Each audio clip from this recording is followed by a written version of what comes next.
कदम से मिलती है, जिंदगी रोज हमसे मिलती है। ये बताया है गहन अंधेरों ने, रोशनी अपने दम से मिलती है। और आज ऐसे दुनिया में कितने हैं जिनको शोहरत कलम से मिलती है। मैं चाहता हूं पूरा सदन एक बार जोरदार तालियों से बुलाएं आदरणीय गिरीश नारायण पंडित।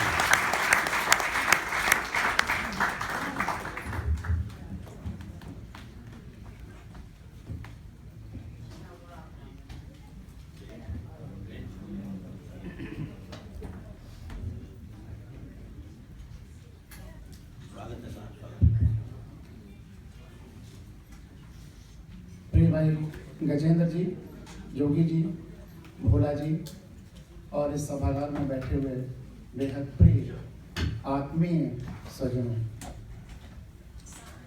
कवि सम्मेलन का मंच है। बहुत अच्छी कविताएं हो रही हैं और भोला जी ने आपको घंटे भर तक इतना सराबोर कर रखा था, संवेदनाओं में, हास्य में बांध के रखा था। आप हाथ ऊपर उठा उठा के ताली बजा रहे थे।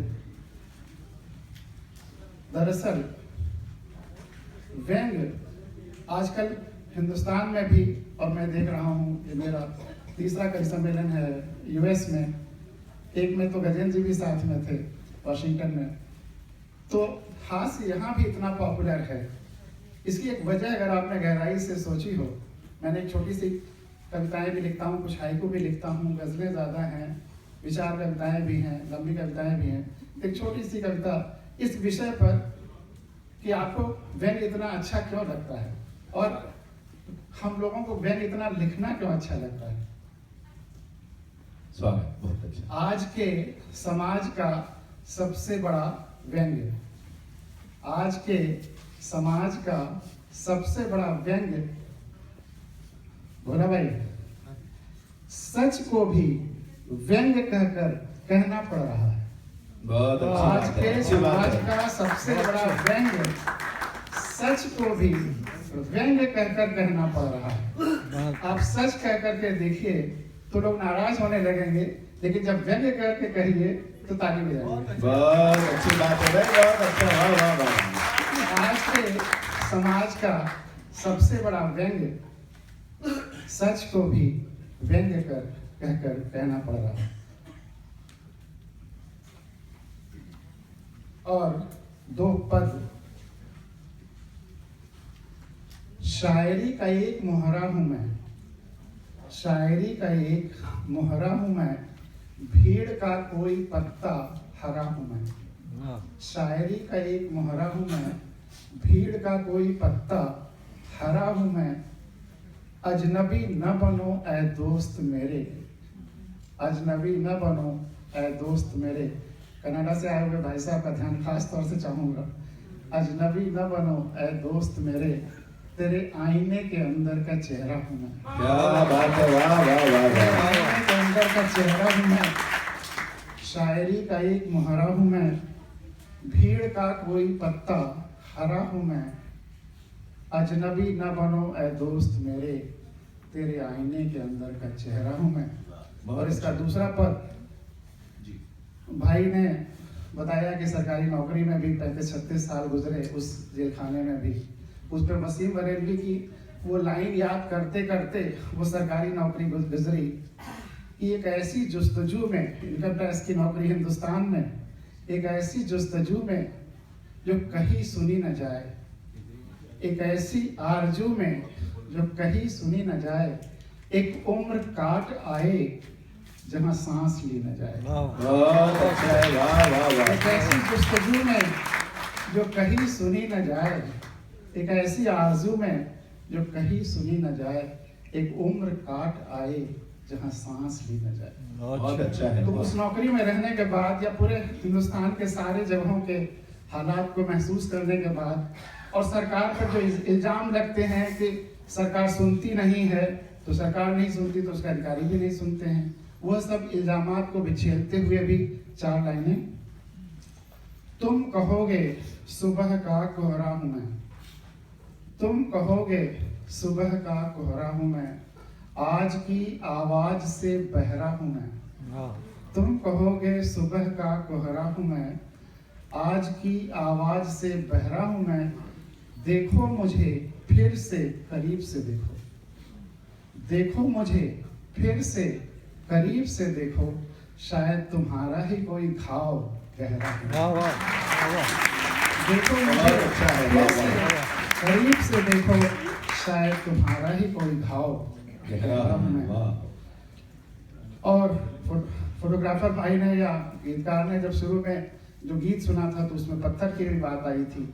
तो एक छोटी सी कविता देखिए, मेरी संवेदनाएं, संवेदनाओं की यात्रा कैसे चली। संवेदनाओं के अलग अलग स्टेजेस, सेंटिमेंट्स के, सेंसिबिलिटीज के। देखिए, जब मैं केचुआ था लोगों ने मेरे टुकड़े टुकड़े कर दिए। जब मैं केचुआ था लोगों ने मेरे खंड खंड कर दिए। जब मैं चिड़िया था लोगों ने गुलेल चलाकर घायल कर दिया। जब मैं फूल था लोगों ने तोड़ लिया। जब मैं पेड़ था लोगों ने काट डाला। और जब मैं पशु था लोगों ने कैद कर लिया। और जब मैं नन्हा बच्चा था लोगों ने चुप करा दिया। और जब मैं नन्हा बच्चा था चुप करा दिया। और आखिरी लाइनें देखें, आनंद आएगा। थक हार कर लुढ़कते लुढ़कते, थक हार कर लुढ़कते लुढ़कते जब मैं पत्थर बन गया, आश्चर्य, लोग मेरी पूजा करने लगे।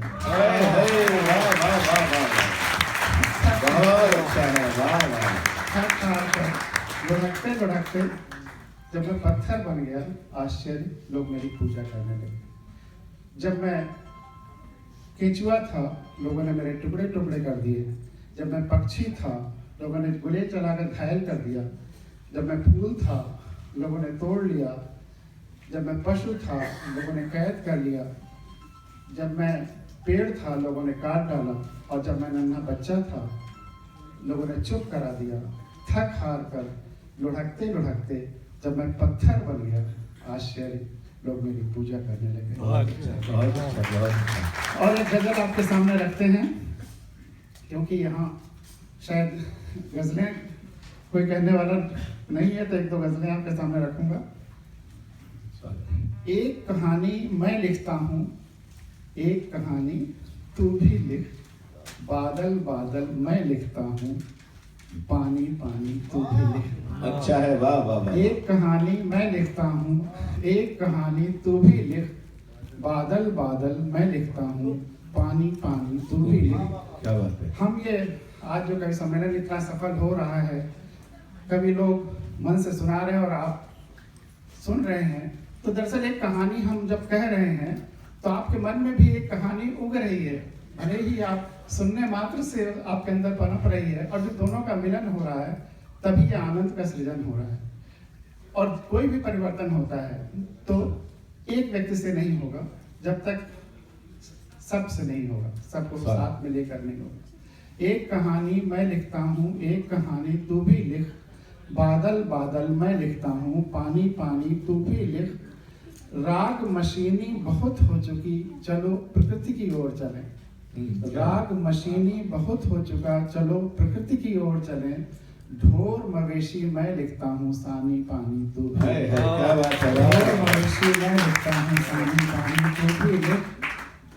और रात ढले, हम सब लोग पेरेंट्स हैं, बच्चों को पाला पोसा है। रात ढले जब नींद छले तो ले बच्चे को बाहों में। रात ढले जब नींद छले तो ले बच्चे को बाहों में।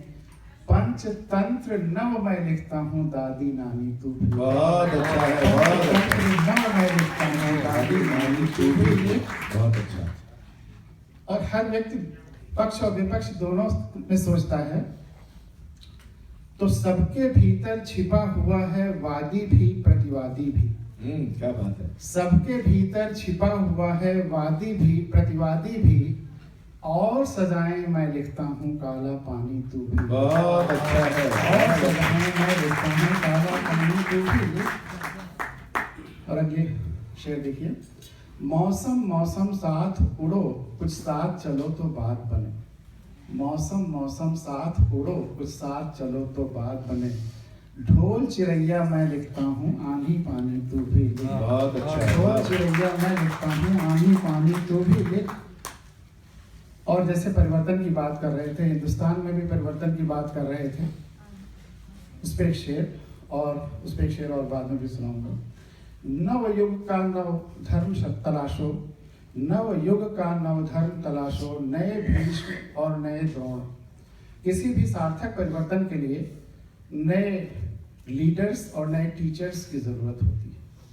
तो नव युग का नव धर्म तलाशो, नए भीष्म और नए द्रोण, नई व्यवस्था मैं लिखता हूँ राजा रानी तू भी लिख। नई व्यवस्था मैं लिखता हूँ राजा रानी तू भी लिख। और छोटे खेत की भोली दुनिया, ये मैं बड़े शहरों में जहाँ लोगों के गमले ही उनके घर के पे जो रखे वही उनके खेत हो जाते हैं, लेकिन यहाँ अमेरिका में आके एक चीज़ बहुत अच्छी लगती है, इतने अच्छी प्रकृति, हरियाली, खुलापन, और लगता है कि इतनी ऑक्सीजन अभी धरती पर है कि कोई खतरा नहीं है। अमेरिका आकर सबसे ज्यादा आश्वस्त यही होती। हिंदुस्तान में तो डर लगने लगता है कि कल को ऑक्सीजन खत्म हो जाए तो छोटे खेत की भोली दुनिया, खुशियां भी हैं भोली सी। छोटे खेत की भोली दुनिया, खुशियां भी हैं भोली सी। हली किसानी मैं लिखता हूँ दाना पानी तू भी लिख। हली किसानी मैं लिखता हूँ दाना पानी तू भी लिख। एक कहानी मैं लिखता हूँ एक कहानी तू भी लिख। तो मैंने कहा था कि जनतंत्र पर एक शेर और सुनाऊंगा, यह हिंदुस्तान की व्यवस्था कैसे और अच्छी आ रही है। उस गजल का एक शुरुआती शेर जिसे मतले का शेर कहते हैं, और उस साइंस के प्रिंसिपल्स को भी कैसे लिटरेचर में ढाला जा सकता है उसका भी एक उदाहरण है।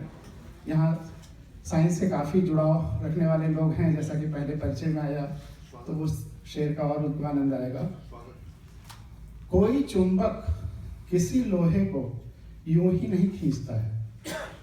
कोई चुंबक किसी लोहे को यूं ही नहीं खींचता है, पहले वह उसे चुंबक बनाता है फिर खींचता है। कोई चुंबक किसी लोहे को यूं ही नहीं खींचता है, पहले वह उसे चुंबक बनाता है फिर खींचता है। अगर सोलंकी जी ने हम लोग को खींचा है तो थोड़ा थोड़ा हम लोग के अंदर सोलंकी बना लिया है, और वैसे ही जोगी जी ने अगर हम लोग को खींचा है तो थोड़ा थोड़ा जोगी बना लिया, और भोला जी ने तो पूरी तरह से भोला बना लिया। तो कोई चुंबक किसी लोहे को यूं ही नहीं खींचता है, और आप लोगों ने अगर हम लोगों को भी खींचा है तो हम लोग के अंदर एक न्यू जर्सी बना दिया। कोई चुंबक किसी लोहे को यूं ही नहीं खींचता है, पहले वो उसे चुंबक बनाता है फिर खींचता है। और जनतंत्र पर हमारी व्यवस्था, हमारा जनतंत्र, हमारी व्यवस्था, हमारी डेमोक्रेसी बहुत कुछ हैंडपंप की तरह होता है।